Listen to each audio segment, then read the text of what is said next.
I said when it comes to the issue of theology, issue of faith, it's not a political decision. It is what is the correct decision. And I referred to all known international Muslim ulama.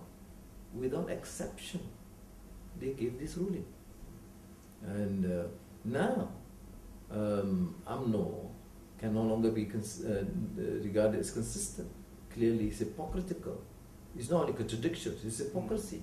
Because if you say it's an issue of faith and a theological question, then why do you compromise with the 4 states? Yes, the first few weeks was tough for us. The first few weeks. Now, if Utusan Malaysia doesn't talk about it, which means they have lost the case. When they lose a case, they are completely silent. We have to then continue to explain the case. I was in Doha, as you know, again, this issue was raised with Sheikh Al-Bawi, and he came up with this brilliant reply. He said, don't use too elaborate, difficult arguments. Just ask them, who is your prophet, Muhammad? The name of his father, Abdullah. And Abdullah is a name during the non-Islamic period, 40 years before the prophet. So what's the issue?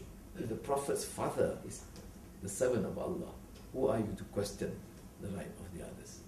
And this is a brilliant exposition. But which means we have to explain.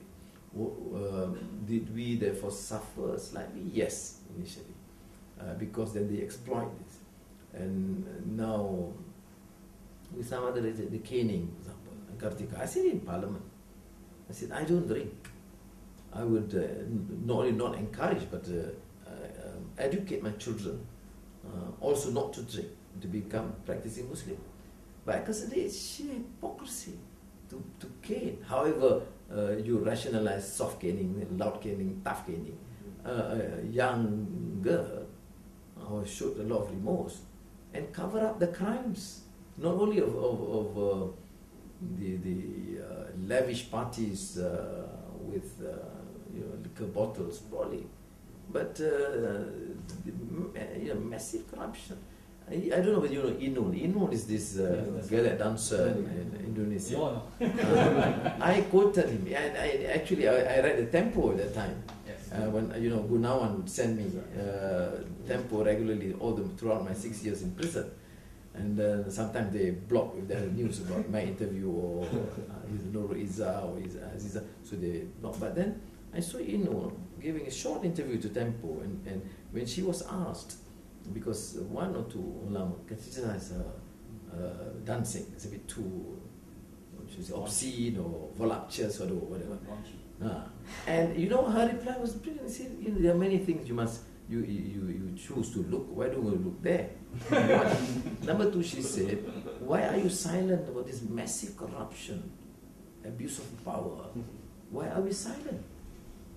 I'm not quoting, but it strikes me by this lady, they are not fools, okay?